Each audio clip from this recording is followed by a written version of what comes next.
В нынешних условиях встреча главы МИД Армении Арарата Мирзояна с госсекретарем США Энтони Блинкеном в Вашингтоне приобретает значение, которое выходит за рамки обычного дипломатического визита. Это не только шаг в сторону укрепления стратегического сотрудничества, но и демонстрация пересмотра внешнеполитических ориентиров Армении. Радует, что подобные шаги становятся все более последовательными. Заинтересованность США в Кавказском регионе существовала давно, но впервые Армения позиционирует себя как реального партнера, а не как объект для манипуляций. Подписание стратегического соглашения с Вашингтоном открывает перед Ереваном возможности для восстановления баланса сил в регионе и защиты своих интересов на международной арене. Этот сигнал адресован как ближайшим соседям, так и тем, кто выражает недовольство растущей поддержкой Армении со стороны США.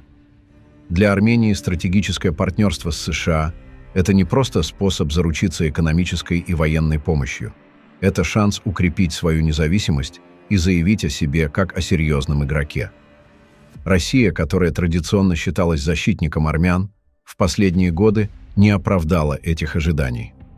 Блокада Лачинского коридора, ситуация в Карабахе и нарушение границ Армении ярко продемонстрировали, что интересы Кремля превалируют над обязанностями союзника. США, в отличие от России, предлагают не только декларации, но и реальные механизмы взаимодействия и защиты. Их интерес к Армении продиктован стратегическими задачами в регионе, а для Еревана это шанс выйти из сложившегося тупика. Однако использование этого шанса потребует решительности, реформ и приверженности национальным интересам. Этот исторический момент предоставляет Армении возможность укрепить свою демократию и усилить позиции на международной арене. Все зависит от готовности Еревана к этим переменам. Практически повсюду недоброжелатели Армении в комментариях пишут: «Вот придет Трамп и отменит стратегическое партнерство, подписанное Мирзояном и Блинкеном». Хочу отметить, что в США все устроено немного иначе, но подобные инсайды охотно подхватывают кремлевские пропагандисты. Эти так называемые эксперты, прекрасно понимая, что их корабль идет ко дну, пытаются до последнего сеять панику и деструктивные настроения среди армянского общества. У нас уже вчера появилась эксклюзивная информация от наших источников в Вашингтоне. Договор о стратегическом сотрудничестве между США и Арменией был готов еще в ноябре прошлого года, но было решено придержать его, чтобы согласовать с будущей администрацией Трампа. И согласовали. Трамп и его администрация согласовали с демократами эту политическую суперсделку, которая так важна для Армении. Так что пламенный привет русомолам, которые поспешили заявить, что команда Трампа отменит этот договор. Добавлю, что ориентировочно в феврале Никол Пашинян планирует поехать в США для участия в христианском празднике. Сейчас армянская сторона ведет работу над организацией личной встречи Пашиняна с Трампом в Белом доме. Злые языки говорят, что Алиев бесится, поскольку его не зовут на христианские праздники. Макрон ведь не позвал его на открытие Нотр-Дама. Так что в этом отношении у Армении большое преимущество. А теперь давайте я вам кое-что расскажу. На этом фотографии справа от Трампа – это Марко Рубио, человек, которого Трамп хочет видеть будущим госсекретарем США. Он сенатор от штата Флорида, известен своей поддержкой Армении и критикой Азербайджана.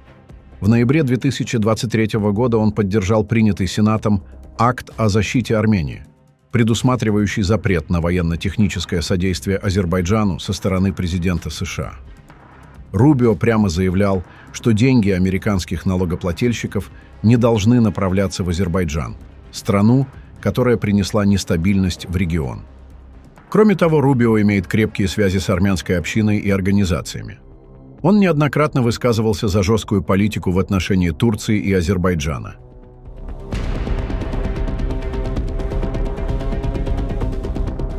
А теперь давайте разберемся, что на этом фоне говорят недоброжелатели Армении, скрывающиеся под маской мнимых союзников.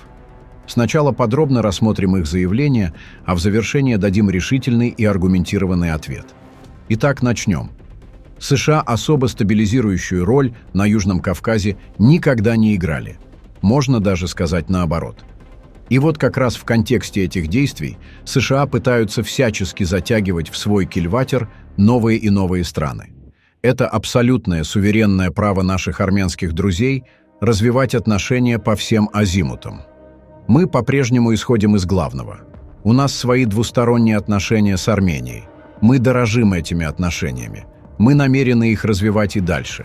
Тем более, что помимо двусторонних аспектов, для нас очень важны, конечно, аспекты нашего взаимодействия в рамках интеграционных процессов, в том числе ЕАЭС. Об этом заявил Песков, комментируя подписание документа о стратегическом партнерстве между Арменией и США. А это уже говорит медовский клоун. У меня убеждение очень крепкое. Соединенным Штатам не нужен никакой конкурент ни в одной области, начиная с энергетики, где они без всякого сомнения дают добро на осуществление террористических мероприятий по разрушению основы энергетического благополучия Европейского Союза, где они наускивают своих украинских клиентов на то, чтобы сейчас вслед за северными потоками еще и турецкий поток вывести из строя.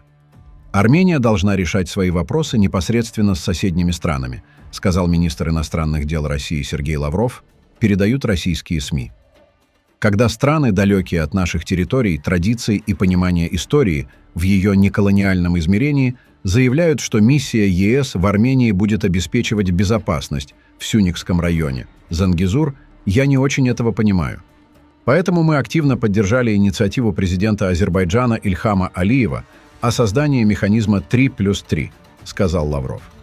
Он отметил, что подписание и согласование мирного договора между Азербайджаном и Арменией является суверенным решением двух стран. Об этом всем заявил Сергей Калантарян, министр иностранных дел России, утративший свои истинные национальные связи с Арменией. Я скажу лишь одно. Лавров – это классический облик врага Армении.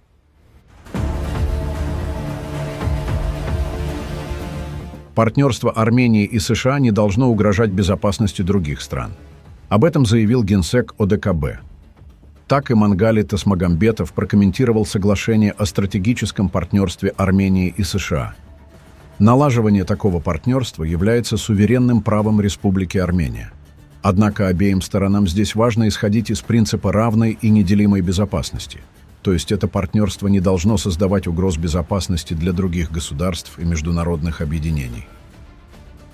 На эти агрессивные выпады со стороны так называемых наших союзников армянский политолог Эрнест Варданян нанес жесткий панч по Кремлю и его марионеткам, написав в своем микроблоге следующее. «Армения никому ничего не должна. Решать свои вопросы непосредственно с соседними странами, говорит министр иностранных дел страны, которая объявила недружественными несколько десятков стран мира. Лавров, почему вы не решаете свои вопросы непосредственно с соседними странами, а кидаетесь на всех, кто на вас косо смотрит? Когда ваши доморощенные неадекваты требуют бомбить Лондон или Берлин, вы помните о том, что Россия не граничит с Британией и Германией? И потом, в вашем понимании, решать вопросы – это военное вторжение, да?» Министр иностранных дел России, который все больше напоминает турецкого чиновника, фактически подтвердил, что Москва и ее союзники даже не планировали оказывать помощь Армении после агрессии Алиева в сентябре 2022 года. Для представителей российской дипломатии оккупация суверенной территории Армении сводится к стычкам, перестрелкам и 2-3 километрам туда-сюда. Но как же так вышло, что это «туда-сюда» происходило исключительно на армянской территории? Почему в результате сентябрьской агрессии 2022 года Армения не продвинулась ни на сантиметр на территорию Азербайджана, тогда как на ее земле враг закрепился? Такое отношение вызывает только возмущение. Но Армения уже делает шаги в сторону укрепления своей безопасности. Подписание договора о стратегическом партнерстве с США – это важный этап. Надеюсь, наша страна не остановится на этом и станет ключевым союзником США вне рамок НАТО. Тем, кто предал интересы Армении, можно только пожелать извлечь уроки из своих действий и осознать их последствия. Еще кое-что. А почему вы ни разу не заявили, что сотрудничество Баку с Москвой, Минском и Астаной угрожает Еревану? Вы спокойно продавали Алиеву оружие на миллиарды долларов и ни разу не подумали об Армении, вашем союзнике по ОДКБ. А то, что Турция всегда на стороне Баку против Армении, вас когда-то смущало. Вы ведете себя так, как будто готовы предать все, что имеет значение, ради собственных интересов. Такое поведение, наполненное цинизмом, жадностью и отсутствием принципов, трудно сравнить с чем-либо в современной истории. Как хорошо, что вы для Армении вчерашний день. Сначала они говорили, что Армения никому не нужна.